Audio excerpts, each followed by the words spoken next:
In a remote corner, where shine the white of salt and blue of sky, where sea water comes in but does not go back, in the magnificence of this mystery, Agrocell came to life. And it is this plant that is at heart of our key business segments. All of them are nurtured by the resources that we harness from the seawater.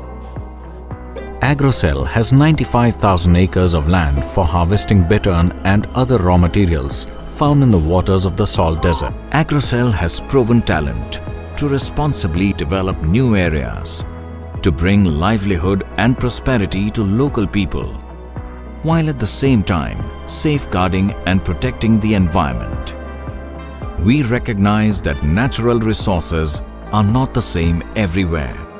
That is why we do not have a one technology fits all situations approach. Our in-house R&D team has capability and experience in developing technologies that best suit local conditions. Agriculture inputs. Agrocell provides products for the fast-growing agriculture market. Potassium Shonite, a high-performance natural fertilizer. ಆತ್ಮೀಯ ಎಲ್ಲ ಬೆಳೆಗಾರ ಮಿತ್ರರೇ, ನನ್ನ ಹೆಸರು ಸುಬ್ರಹ್ಮಣ್ಯ ಅಂತ.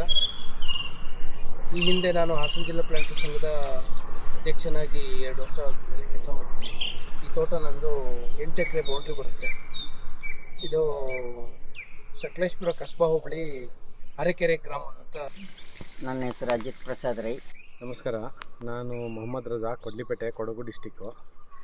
ಮಾಣಿಪಾಡ ನಿರಪ್ತ ಅಂತ. ನಾನು ಕೋಟೂರು ಗ್ರಾಮ, ಪೊನ್ನಂಪೇಟೆ ತಾಲೂಕು, ಕೊಡಗು ಜಿಲ್ಲೆ. ಇದು 8 ಎಕರೆನಲ್ಲಿ ನಾನು ತೋಟ ಒಂದು 35 ವರ್ಷದ ಗಿಡ ಇದು. ನಾನು ಏನು ಹೇಳಲಿಕ್ಕೆ ಹೊರಟಿದ್ದೀನಿ ಅಂದರೆ, ನಾವೆಲ್ಲರೂ ಕೃಷಿಕರೇ.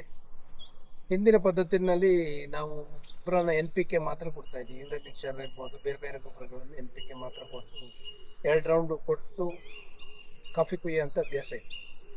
ಈಗ ಬರ್ತಾ ಬರ್ತಾ ನಾವೆಲ್ಲ 7 ಬಿನ್ ಅಂತೇಳಿ ನಾವು ಸಮಾನ ಮನಸ್ಕರು ರಿಜಿಸ್ಟರ್ಡ್ ಮಾಡಿ ನಾವು ಪ್ರತಿ ತಿಂಗಳು ಕ್ಲಾಸ್ನ ಮಾಡ್ತಾಯಿದ್ದೀವಿ. ಅದರಲ್ಲಿ ನಾವು 150 ಜನ ಸ್ಟೂಡೆಂಟ್ನ ತಗೊಂಡು ಕಾಫಿನ ಹೇಗೆ ಬೆಳೆಯೋದು, ಕಾಫಿಗೆ ಏನು ಸೆಕೆಂಡ್ರಿ ನ್ಯೂಟ್ರಿಯೆಂಟ್ ಕೊಟ್ಟರೆ ಏನು ಮಹತ್ವ ಇದೆ ಅನ್ನೋದನ್ನು ಈ ಥರ ಬೇರೆ ಬೇರೆ ಇದನ್ನು ಹೇಳ್ಕೊಡ್ತಾ ಬರ್ತಾಯಿದ್ದೀವಿ. ಅದರಂತೆ ನಾನು ನಮ್ಮ 7 ಬಿನ್ ಕ್ಲಾಸ್ನಲ್ಲಿ ಕೊಟ್ಟಂಥ ಪ್ಯಾಕೇಜನ್ನು ನಾನು ಅಪ್ಲೈ ಮಾಡ್ತಾಯಿದ್ದೀನಿ. ಇದು ನಾನು ಏನು ಮೊದಲೇ ಹೇಳಿದೆ, NPK ಮಾತ್ರ ಸಾಕಾಗಲ್ಲ, ಸೆಕೆಂಡ್ರಿ ನ್ಯೂಟ್ರಿಯೆಂಟು ಭಾಳ ಇಂಪಾರ್ಟೆಂಟು. ಈ ಮಹಾಲಾಭ್ ಕಂಪ್ನಿಯಲ್ಲಿ ಪೊಟ್ಯಾಷಿಯಮ್ ಶೋನೆಟ್ನ ನಾನು ಈ ಸರಿನ ಅಪ್ಲೈ ಮಾಡಿದ್ದೀನಿ. ಅದರಲ್ಲಿ ಏನಂದರೆ ಪೊಟ್ಯಾಷಿಯಮ್ಮು ಮತ್ತು ಮೆಗ್ನೀಷಿಯಮ್ಮು ಮತ್ತು ಸಲ್ಫರ್ ಇರ್ತದೆ. ಅದು ಏನಪ್ಪ ಅಂತಂದರೆ, ನಾವು ಕೊಟ್ಟಂಥ NPK ಗೊಬ್ಬರನ ಕಂಪ್ಲೀಟ್ ಅಪ್ಟೇಕ್ ಮಾಡ್ತದೆ. ಈ ನಮ್ಮ ಭಾಗದಲ್ಲಿ ಪೊಟ್ಯಾಷಿಯಮ್ ಜಾಸ್ತಿ ಇದೆ ಅಂತೇಳಿ ನಾವು ಎಲ್ಲೇ ಸಾಯಿಲ್ ಟೆಸ್ಟ್ ಮಾಡಿದ್ರೆ ಗೊತ್ತಾಗ್ತದೆ. ಅದು ಅಪ್ಟೇಕ್ ಆಗಬೇಕು ಅಂತಂದರೆ ನಾವು ಇಂಥ ಸೆಕೆಂಡ್ರಿ ನ್ಯೂಟ್ರಿಯೆಂಟ್ ಕೊಟ್ಟಂಥ ಸಂದರ್ಭದಲ್ಲಿ ಭಾಳ ಚೆನ್ನಾಗಿ ಗಿಡಕ್ಕೆ ತಗೊಳುತ್ತೆ. ಈಗ ನೋಡಿದ್ವಿ ಇದೆಲ್ಲ ಇಲ್ಲಿ ನೋಡಿದರೆ ಏನು ಕಾಫಿ ಕಾಣಿಸಲ್ಲ. ಈಗ ನಾವು ಒಳಗಡೆ ನೋಡಿದರೆ ಆ ಕಾಫಿನ ಹೇಗಿದೆ ಅನ್ನೋದು ಗೊತ್ತಾಗುತ್ತೆ.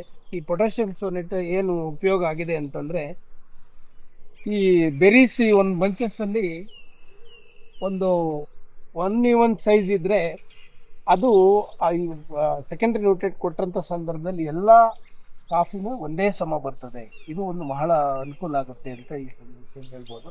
ಬಹಳ ಚೆನ್ನಾಗಿದೆ ಇದು. ನೋಡಿ, ಮುಂದಿನ ಸರಿಗೂ ಪಾಲೇಜ್ ಚೆನ್ನಾಗಿದೆ.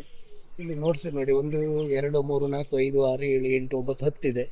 ಈಗ ಬಹುಶಃ ಇದರಲ್ಲೇ ಈಗ ಹಣ್ಣು ಬಂದಿರೋದೇ 10 ಇದೆ. ಮುಂದಿನ ವರ್ಷಕ್ಕೂ ಪರ್ಸ್ಪೆಕ್ಟ್ ಚೆನ್ನಾಗಿದೆ. ನೋಡಿ, ಈ ಗಿಡ ಇರ್ಬೋದು, ಎಲ್ಲ ಗಿಡನೂ, ಆ ಗಿಡ ಇರ್ಬೋದು, ಬೇರೆ ಬೇರೆ ತುಂಬ ಬಹಳ ಹೆಲ್ತಿಯಾಗಿದೆ, ಭಾಳ ಚೆನ್ನಾಗಿದೆ. ನಾವು ಯೂಸ್ ಮಾಡ್ತಾ ಇದ್ದೀವಿ. ಕಾಳುಮೆಣಸು, ಕಾಫಿ ಮತ್ತು ಅಡಿಕೆ ಬೆಳೆಸ್ತಾ ಇದ್ದೇನೆ ನಾನು. ಅದಲ್ಲದೆ 7 ಬಿನ್ ಕ್ಲಾಸಿಗೆ ಸಹ ಹೋಗ್ತಾ ಇದ್ದೇನೆ. ಅಲ್ಲಿ ನನಗೆ ಹೋದಾಗ ನಮಗೆ ಮಹಾಲಾಭ್ ಅಂತ ಹೇಳುವ ಒಂದು ಫರ್ಟಿಲೈಸರ್ನ ವಿಷಯ ಗೊತ್ತಾಯಿತು. ಅದು ಪೊಟ್ಯಾಷಿಯಮ್, ಮೆಗ್ನೀಷಿಯಮ್, ಸಲ್ಫರ್ ಸಹ ಉಂಟು. ಪೊಟ್ಯಾಷಿಯಮ್ನ ಬದಲು ಇದನ್ನು ನಾವು ಉಪಯೋಗಿಸಬಹುದು. ಹಾಗಾಗಿ ಈ ಸಲ ನಮ್ಮ ಈ ತೋಟಕ್ಕೆ ನಾನು ಇದನ್ನು ಈಗ ಹಾಕ್ತಾ ಇದ್ದೇನೆ. ಹಾಕಿದವರೆಲ್ಲ ಹೇಳ್ತಾರೆ ಇದು ಭಾಳ ಒಳ್ಳೆಯದು ಅಂತೇಳಿ ಎಲ್ಲರೂ ಹೇಳ್ತಾ ಇದ್ದಾರೆ. ಈಗ ನಾವು 7 ಬೀನ್ ಅಂತ ಕ್ಲಾಸಸ್ ನಡೀತದೆ, ಅದನ್ನು ಫಾಲೋ ಮಾಡಿಕೊಂಡು ಪ್ರಾಕ್ಟೀಸ್ ಮಾಡ್ತಾಯಿದ್ದೀವಿ. ನಾವು ಮಹಾಲಾಬ್ದು ಪ್ರಾಡಕ್ಟ್ ಯೂಸ್ ಮಾಡಿದ್ದೀವಿ, ಅದು ಚೆನ್ನಾಗಿದೆ, ಯೂಸ್ ಮಾಡಿದ್ದೀವಿ. ಪೆಪ್ಪರಿಗೆ ಸ್ವಲ್ಪ ಒಳ್ಳೆ ಬೇರಿಂಗ್ ಬಂದಿದೆ. ಅದ್ರ ಜೊತೆಗೂ ಬೇರೆ ಪ್ರಾಡಕ್ಟ್ಸು ಎಲ್ಲ ಯೂಸ್ ಮಾಡಿದ್ದೀವಿ. 7 ಬೀನ್ ಪ್ರಾಕ್ಟೀಸಲ್ಲಿ ಏನೇನು ರೆಕಮೆಂಡ್ ಮಾಡಿದ್ದಾರೆ ಎಲ್ಲ ಪ್ರಾಕ್ಟೀಸ್ ಮಾಡ್ತಾಯಿದ್ದೀವಿ. ಹಾಗಾಗಿ ನಮ್ಮದು ಪೆಪ್ಪರ್ ಸ್ವಲ್ಪ ಚೆನ್ನಾಗಿ ಬಂದಿದೆ.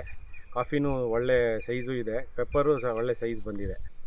ಇದು ನಮ್ಮ ಗದ್ದೆ ತೋಟದಲ್ಲಿ ನಾವು ಈ ಪೊಟ್ಯಾಷಿಯಮ್ ಸೋನೈಟ್ನ ಯೂಸ್ ಮಾಡಿದ್ದೀವಿ ಈ ವರ್ಷ. ಇದು ನಮಗೆ 7 ಬೀನ್ ಕ್ಲಾಸಲ್ಲಿ ಧರ್ಮರಾಜ್ ಸರ್ ಅವರು ಸಜೆಸ್ಟ್ ಮಾಡಿದರು, ಪೊಟ್ಯಾಷಿಯಮ್ ಸೋನೈಟ್ 100 ಗ್ರಾಮ್ಸ್ ಪರ್ ಪ್ಲ್ಯಾಂಟ್ ಹಾಕಿ ಅಂತ. ನಾವೀಗ ಇದು ಗದ್ದೆ ತೋಟ, ಇಲ್ಲಿ 100 ಗ್ರಾಮ್ಸ್ ಅಪ್ಲೈ ಮಾಡಿದ್ದೀವಿ ನಾವು ಪ್ರತಿ ಪ್ಲ್ಯಾಂಟಿಗೆ. ಇಲ್ಲಿ ಅಪ್ಲೈ ಮಾಡಿದ್ಮೇಲೆ ನಮಗೆ ಮಳೆಗಾಲದಲ್ಲಿ ಕಾಫಿ ಉದುರ್ತಾ ಇತ್ತು, ಅದು ನಿಂತಿದೆ. ಮತ್ತು ಇಮಿಡಿಯೇಟಾಗಿ ಚೇಂಜಸ್ ಏನು ವಿಜುವಲ್ ಚೇಂಜಸ್ ನೋಡಿದ್ದೀವಿ ಅಂತ ಹೇಳಿದ್ರೆ, ಇದು ಎಲೆ ಎಲ್ಲ ಅಗಲಗಲ ಬರ್ತಾಯಿತ್ತು ಮಳೆಗಾಲದಲ್ಲಿ. ಇದು ಹಾಕಿದ ತಕ್ಷಣ ಒಂದು 2 ವಾರದಲ್ಲಿ ಚೂಪಾಗ್ಲಿಕ್ಕೆ ಶುರು ಆಯಿತು. ಈ ಥರ ಉದ್ದ ಬಂದಿದೆ ಎಲೆಗಳು.